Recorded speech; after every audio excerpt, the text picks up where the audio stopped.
안녕하세요. 대한변호사협회 등록 이혼 전문 한경태 변호사입니다. 오늘은 이혼의 방법 중 협의이혼과 조정이혼의 차이점, 그리고 어느 경우에 조정이혼을 활용하는지에 대해 말씀을 드려볼까 합니다. 협의이혼과 마찬가지로 조정이혼도 결국 부부가 이혼 의사 및 이혼과 함께 정해져야 할 사항들에 대해 합의가 되어야 가능한 것인데, 그렇다면 협의이혼과 조정이혼이 어떤 차이가 있기에 협의이혼이 아닌 조정이혼을 하게 되는 것일까요? 협의이혼을 할 때는 부부가 그냥 구두로 이렇게 하자 합의를 하거나 아니면 부부가 알아서 합의서를 작성하는 경우가 많습니다. 반면에 조정이혼을 하게 되면 조정조서가 작성되는데, 이 조정조서는 판결과 동일한 효력을 가지고 있습니다. 판결과 동일한 효력을 갖는다는 것이 이혼하는 부부에게 어떤 의미가 있을까요? 협의이혼을 하면서 위자료와 재산 분할에 관해 부부가 협의를 했고, 이에 관한 합의서를 작성했다고 할 때, 만일 이혼 후에 상대방 배우자가 합의서 내용대로 위자료나 재산 분할에 대해 이행을 하지 않으면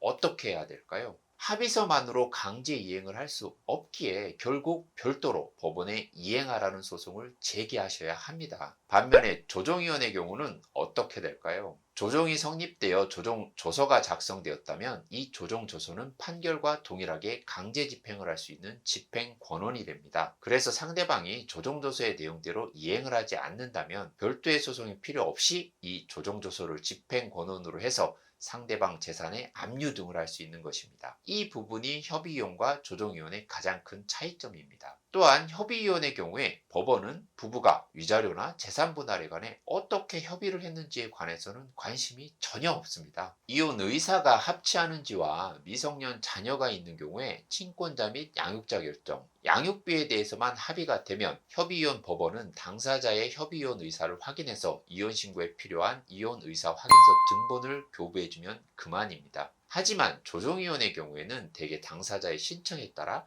이혼과 관련한 위자료, 재산 분할에 대해서도 같이 협의를 진행하고, 협의가 되면 이를 조정조항으로 남기기에 법원의 조정위원분들이나 판사님의 의견을 직간접적으로 확인할 수가 있고, 판사님 앞에서 조정조서에 들어갈 내용과 문구를 최종 확인도 받기에 협의이혼 절차와는 다른 측면이 있습니다. 특히 조정이혼은 법원이 조사 명령을 내려 사건 초기 양 당사자의 조정 의사나 조건 등을 확인하는 절차를 거칠 수도 있어 법원이 일정 부분 사건에 개입할 여지가 있습니다.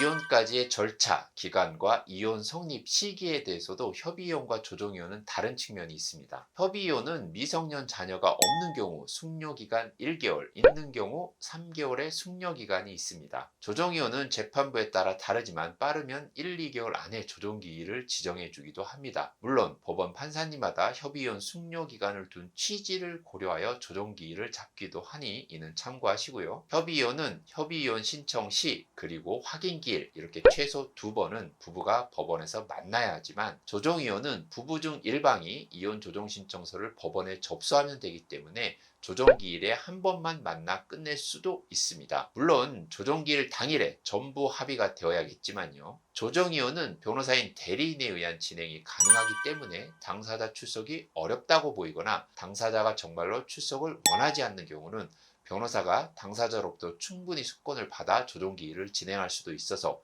이때는 한 번도 가지 않고 끝날 수도 있습니다. 반면에 협의이혼은 변호사가 대리해서 진행할 수 없기에 당사자인 부부는 꼭 최소 2번 법원에 가셔야 합니다. 협의이혼은 확인기일에 판사님으로부터 이혼의사 확인을 받고 이혼의사 확인서 등본을 교부받아 구청에 가서 신고까지 마쳐야 이혼의 효력이 발생하고, 이혼의사 확인서 등본을 교부 송달받은 날로부터 3개월간 이혼 신고를 안 하고 기간이 경과하면 이 이혼의사 확인은 효력을 상실합니다. 이 경우 이혼을 하려면 다시 처음부터 협의이혼의사 확인 절차를 진행하셔야 합니다. 또한 협의이혼의 경우 이혼 신고를 마치기 전까지는 부부 중에 일방은 이혼 의사 철회를 할 수 있고, 이에 부부 중 한 명이 이혼 신고를 하기 전에 재빨리 이혼 의사 철회서를 제출하면 그 뒤에 이혼 신고는 받아주지 않습니다. 반면 조정이혼은 조정 성립 이래 이혼의 효력이 발생하고, 신고는 가족관계 등록부에 기재를 처리하는 절차라고 생각하시면 될 것입니다. 정리를 한번 해보겠습니다.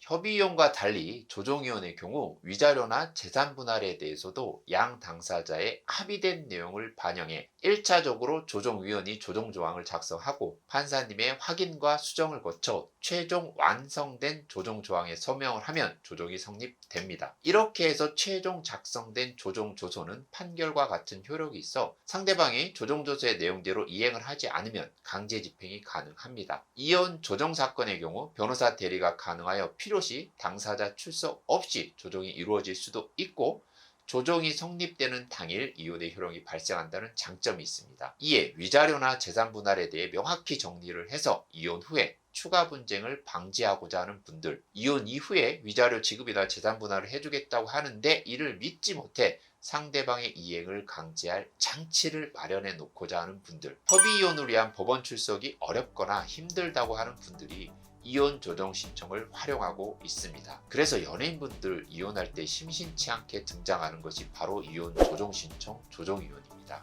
오늘은 협의이혼과 조정이혼의 차이점 위주로 말씀을 드려보았는데요. 오늘 영상이 협의이혼을 할 것인지 조정이혼을 할 것인지 선택을 할 때 도움이 되었으면 좋겠습니다. 이상 마치겠습니다. 감사합니다.